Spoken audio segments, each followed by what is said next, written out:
Boker Tov, nous sommes le 28 novembre 2017, le 10 Kislev 5778, Daniel Haïk au micro, Michael Ankerman à la technique ce matin. Heureux de vous retrouver pour cette heure d'actualité qui va débuter dans quelques instants par les grands titres de ce début de matinée.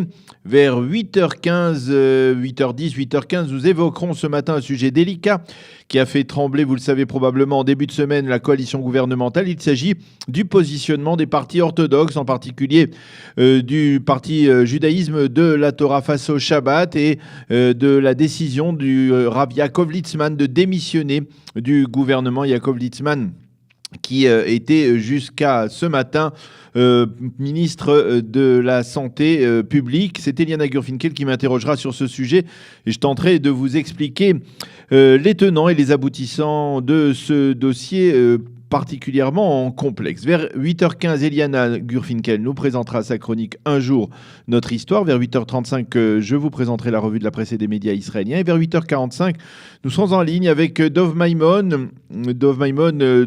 du GPPI qui va nous revenir également ce matin sur un autre débat important qui a été marquant en cette fin de semaine dernière, puisqu'il s'agit de la tension provoquée par les déclarations de la vice-ministre des Affaires étrangères Tzipi Hotobelli à propos des Juifs américains qui, selon elle, ne comprennent pas vraiment la réalité israélienne. Nous reviendrons sur ces déclarations avec Dov Maimon, qui connaît particulièrement bien le judaïsme américain et qui nous expliquera si oui ou non Tzipi Hotobelli avait raison de s'exprimer comme elle l'a fait la semaine dernière.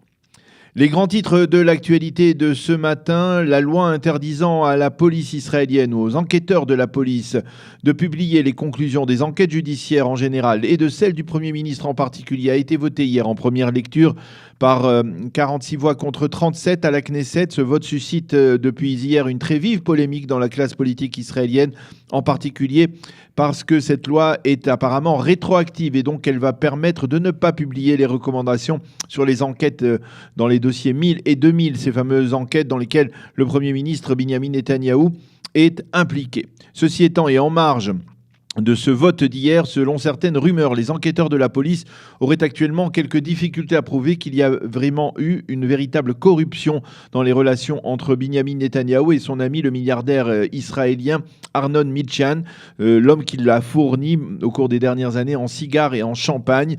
En effet, selon ces rumeurs, M. Netanyahou aurait réussi à répondre aux enquêteurs lors de son dernier interrogatoire et à éloigner de lui donc ses soupçons de corruption. Et actuellement, les enquêteurs et certains juristes du parquet se demanderaient s'il y a oui ou non suffisamment de matière pour inculper M. Netanyahou de corruption, en particulier dans le fameux dossier 1000. En attendant, le Premier ministre s'envole ce matin pour une visite éclair en Afrique. Il participera aux événements marquant à Nairobi la prise de fonction du président kényan Uhuru Kenyatta. Mais pour des raisons de sécurité et face à l'opposition formelle des agents du Shin Bet, il ne participera pas à la cérémonie officielle de prestation de serment du nouveau président. Par contre, M. Netanyahou participera à un sommet qui sera organisé en marge de cette cérémonie en compagnie d'une dizaine de chefs d'État africains qui souhaitent se rapprocher de l'État d'Israël. Et le Premier ministre s'entretiendra en particulier avec les présidents rwandais et ougandais, présidents des deux pays qui ont accepté d'accueillir des infiltrés africains illégaux qui sont prêts, eux, à quitter Israël avec en poche une allocation du gouvernement israélien de quelques 5000 $. Le Premier ministre devrait rentrer dans la nuit en Israël. Une délégation de la Commission des Affaires étrangères et de la Défense de la Knesset est arrivée à Moscou pour débattre avec des députés et des ministres russes de la menace expansionniste iranienne en Syrie. L'objectif des membres de la Commission est de tenter de persuader les Russes du danger représenté par une présence accrue de l'Iran en Syrie. En fait, on comprend en Israël qu'il faut faire de feu de tout bois dans ce dossier et ne pas se contenter de dialoguer du problème uniquement avec Vladimir Poutine. On espère qu'en rencontrant d'autres officiels russes, ceux-ci pourront peut-être sensibiliser le patron du Kremlin afin qu'il tienne compte également des revendications israéliennes à ce sujet. Hier, la télévision israélienne a indiqué que M. Netanyahou avait tout de même fait parvenir un message alarmiste au président russe via une tierce personnalité. Et cette information serait liée à celle qui révèle qu'une milice déployée en Syrie et soutenue financièrement par l'Iran se serait déclarée prête à combattre contre les Israéliens. Benjamin Netanyahou a signé une pétition qui est déjà contresignée par 56 autres députés de la Knesset et de ministres du gouvernement en faveur d'une amnistie présidentielle pour le soldat Elor Azaria. Cette pétition demande au président Reuven Rivlin de reconsidérer sa décision de ne pas gracier le sergent israélien, justement parce que le chef d'état-major a déjà décidé de réduire la peine d'Elor Azaria et parce qu'il faut permettre à la famille Azaria de tirer un trait sur cette affaire.